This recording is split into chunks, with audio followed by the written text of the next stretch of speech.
So Basson says this was the plan all along. So you were okay then with being made out to be a complete liar because you've been doing interviews on our network, going on the Sunday show, saying absolutely not, that we're not capitulating on this. We're not going back on it. Caroline Levitt calling fake news as recently as yesterday. Lutnick, he was on with you multiple times, it felt like, or it was the world's longest interview, talking about how this isn't a joke and, you know, we'll be a manufacturing economy, which we don't even want to be. And I'm looking at like how we got to this point, and obviously the market had to do it, the bond market in particular, once Japan started selling them off. And did you know earlier this afternoon that Greek bonds were a safer investment than U.S.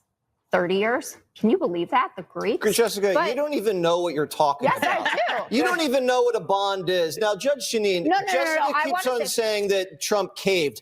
How is this a cave if he got 75 nations to get to the negotiating table and redo their tariffs against the United States? What's up, y'all? Gerald here, creator of Gospel Chops and your host for this YouTube channel, back with another video. Now, y'all might not understand Donald Trump as a man, as a businessman, even as a president. Maybe you ain't read his books. Maybe you ain't followed The Apprentice. Maybe you ain't tracked this man for decades as he's been out in front of the media. And it's interesting to me personally, because I've seen so many blackity blacks come out here and roast Donald Trump and clown Donald Trump and call him a racist and everything under the sun. And I'm saying, don't y'all remember when he was friends with Jesse Jackson, and Jesse Jackson used to go to him for all that money? When Al Sharptongue used to go to him for all that money? Don't you remember when he was friends with Muhammad Ali? Don't you remember back in the day when Michael Jackson lived in Trump Tower and Donald Trump let his own children go down to Michael Jackson's apartment and play with Mike? Some of y'all don't remember none of that. And it's a shame, because if y'all don't understand that, then you don't understand why Janet Jackson came out during the campaign and stood up for Donald Trump. Said, yo, this man was a friend to my family, to my brother. Stood up for him in a time of turmoil. See, y'all don't study history, so y'all don't get it. You don't understand who this man is that is the president of the United States currently. And let me tell you, 47 is not the same as 45. We are blessed to have 47. 45 was a little shaky, was a little rough and tumble, but we are leaning into 47. Oh, he's doing some big things. And now we have the tariff situation. And a lot of people don't understand it. They're trying to call him incompetent. No, this is the man who went to the best schools that money could buy. He is not incompetent. He is not uneducated. He is not stupid. Now, he might have some perspective that you don't agree with. He might have some opinions that you don't agree with, but stupid he is not. And with all those top secret classified security briefings that he's getting, we just got to believe that he knows more than us about the current situation and the state of America. And we entrusted him. We voted for him to put him in a position to lead us to a better place to make this country great again. Well, now we see people coming out saying, look, I understand this man. I've known him for decades. I understand who he is as a person. You might not get it, but let me share my experience with you so I can give you some insight on how brilliant this man is and how blessed we are to have him as the president of the United States. Now, we've had some great presidents in the past, but this has been my opinion, and I've stated it on this channel in the past. I think Donald Trump wants to be the greatest president in United States history. I know this whole tariff thing was pretty risky. He had Scott Besson come out and say, hey, he's making his political statement saying, hey, the president meant to do this all along. This was always the plan. And Donald Trump, not being a Washington, D.C. insider, he come out and say, oh, yeah, well, yeah, I decided to change my mind. Things weren't working out. I saw people freaking out, and I said, okay, let's change it. Well, as hilarious as that might be to me, you might not understand what I'm even getting at. He's not going to toe the Washington, D.C. line. That ain't who he is. And we got people who know who he is, who's had personal experiences with him in business, successful experiences, that are now speaking up and telling the truth. Y'all, when Donald Trump was in New York going through all of that stuff, they tried to say he defrauded the banks. The bank came into court, sent their representatives down there to the courthouse in New York City. The bank said, we love this guy. We made money with this guy. We would do business with him again if given the opportunity. That's how good it was. Y'all got to understand. Don't feed into the mainstream media narrative. Feed into people who can give you firsthand information, who know who Donald Trump really is. Knew Donald Trump way back in his New York real estate days. What a charmer. And, despite, whatever you say about him, even you say he's a great salesman. What is his sales technique? Why is he so great? He is a phenomenal salesman. He's not a great salesman. He's probably the best salesman I've ever been in the company of. And I spent a lot of time with Donald because he's 5 years older than me, I think 4 years, and he was raising his company right parallel with me raising mine. And so I did a lot of work with Donald. And I can tell you, he is the best salesman I've ever met in my life. I watched him walk into a situation, for example, selling the Plaza Hotel to the Chinese out of Hong Kong, it was in Taiwan, group of Asians, wealthiest families in Hong Kong. And they were there because they were interested in the Plaza Hotel. And I was the broker, or my brokers, we were all at the table. We were like really hungry to make this deal. And I watched him totally not pitch the Plaza Hotel, bury it, and talk about the land masses on the Hudson River and the buildings that would be there. They were not the least bit interested. They just wanted to buy the Plaza Hotel. Like a customer, I want to buy it, and Donald was near bankruptcy, really needed the money to bail out. And I watched him. I thought he was so off. He wasn't. They bought the land and built all those towers on the West River as we know it today. All those Trump towers along the river. That was the deal. How did he do that? I'll tell you what his masterful mind does.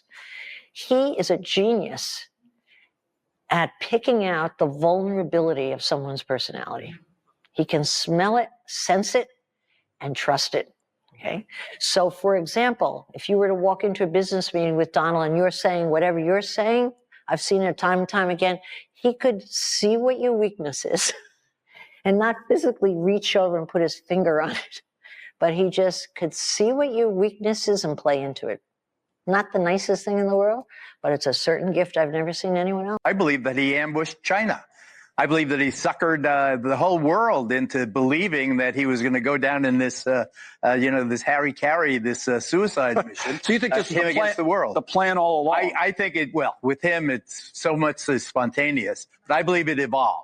I mean, Monday, so many people were feeling terrible pain. Yeah. The markets were tanking. There was no, end in sight. People were watching their 401ks, their IRAs disappear. The whole nation was, I think, trembling over the uncertainty of where we were going with this.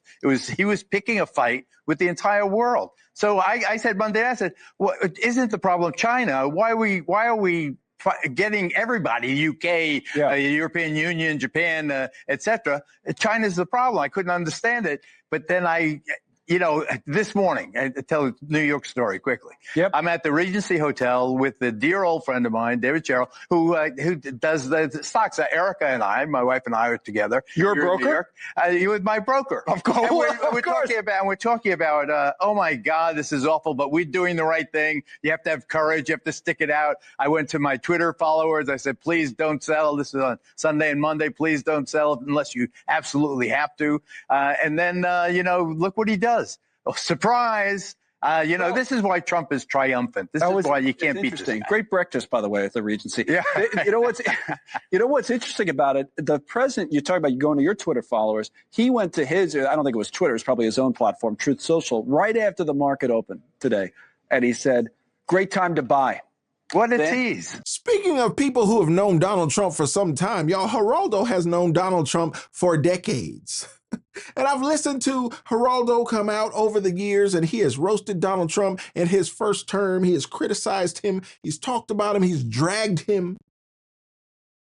And here we are in Donald Trump 2.0, and Geraldo is even giving him credit. Y'all, if you can bring Geraldo along and put him on the bandwagon, well, you have accomplished something tremendous, in my opinion, because Geraldo was a hater. We all know it.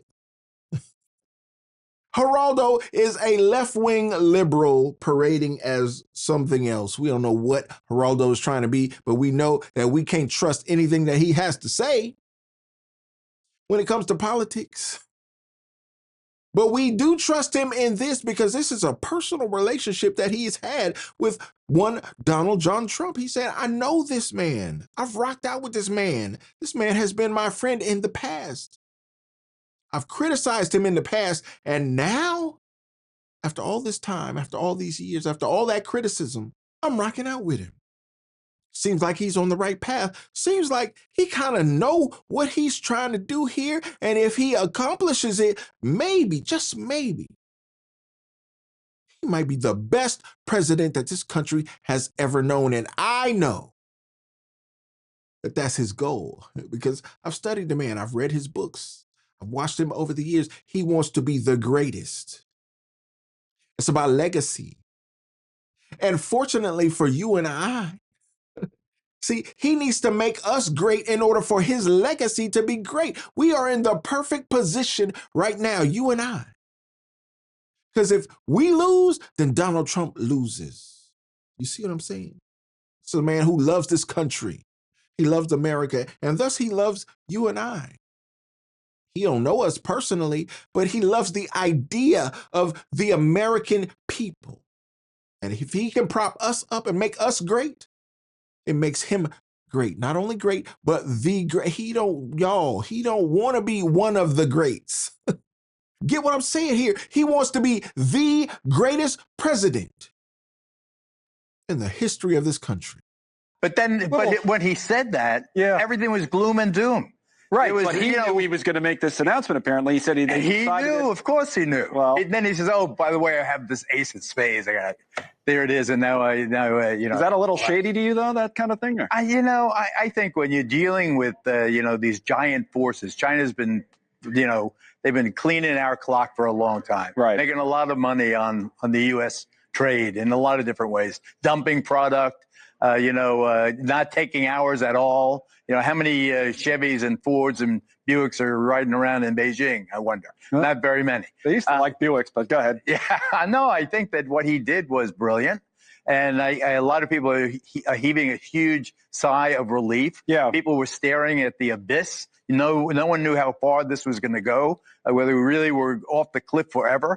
And, I just feel sorry for all the people who chickened out and sold out and took major losses, because that's the thing about the market. When somebody wins, somebody else has lost. What do you think his goal is here in all of this? Or maybe it's both, but I'm having a hard time seeing how you could do both. In other words, does he want to bring back all these manufacturing jobs? That's what he talks about all the time. If so, you'd want to keep the tariffs on, theoretically, even if, that's what, and then force people to move their businesses here. Or is he just trying to cut he's cutting better deals? I don't know, Connell, because that's way above my pay grade. But what I do know is that the United States now provides services to the world. We do what we do best. Yeah. There are countries that manufacture stuff and they do it as well as we do for a lot less money. You can't have barriers. The United States exists, and I hate to sound like a globalist, but it is an international reality. And I just think he wants the best possible deal he can get for the United States of America. God bless him for that. That's why people really dig the guy. That's why he's hard to beat. That charisma is unbelievable. I could sing his praises forever. And I wonder if I was sitting here and the market was down 2,000 instead of being up, all these thousands, if I would be singing the same tune. I hope so. It just seems to me that this is Trump writ large. This is the guy, the way he does business. He suckered China in, trying to put their neck way out there. We're going to fight you to the end, says President Xi. And guess what? The United States pulls a fast one. And there you have it, y'all. I would normally come out and call Geraldo a clown, but I understand and recognize that he's had a personal relationship with Donald Trump for a very long time. I'm just on the outside looking in, trying to gather information and form my opinion so that I can share it with y'all. But Geraldo is saying, I know this guy. I know his mistakes. I know his flaws. I know his errors. And I am saying today, I respect everything that this dude is doing right now because it's going to make America great again, just like he promised. Promises made, promises kept, and we're here for it, right? Anybody out there mad about your vote? Anybody out there disappointed about your vote? This is what we voted for. This is what I voted for. And I hope we can stand together in unison and say, we are going to be patient about the whipsaw of this stock market. We ain't tripping. About this economy, we ain't tripping. Because we know that there's going to be some rough and tumble times here in the short term, but in the long term, America is going to be greater. Because you have rid us of some of the things that have been put in place by corrupt politicians over time that have sold us out. Not only to China, but to other countries around the world. Get rid of it all. Let Doge run loose. Let Elon have his way. Because I believe that America is going to be better for it in the long run. Y'all let me know what you think about this. This president, he cutting up. And he just getting started, y'all. Not even 100 days. We are just getting into this. Can you imagine 4 years of this? Oh my goodness. This is what I voted for. And I will be here every day to give you my opinion on it. Don't forget to like the video, subscribe to the channel, and share the video so we can get more people involved in the conversation, y'all. And don't forget to meet us over in the Patreon where we expand the conversation and connect one unto another. To conversate in ways that we can't on this platform. It's a beautiful thing, and more people are joining by the day. Join us over in Patreon. The link is in the description. And like I always say, y'all, always remember and never forget, without the gospel, it's just chops. Until next time, peace.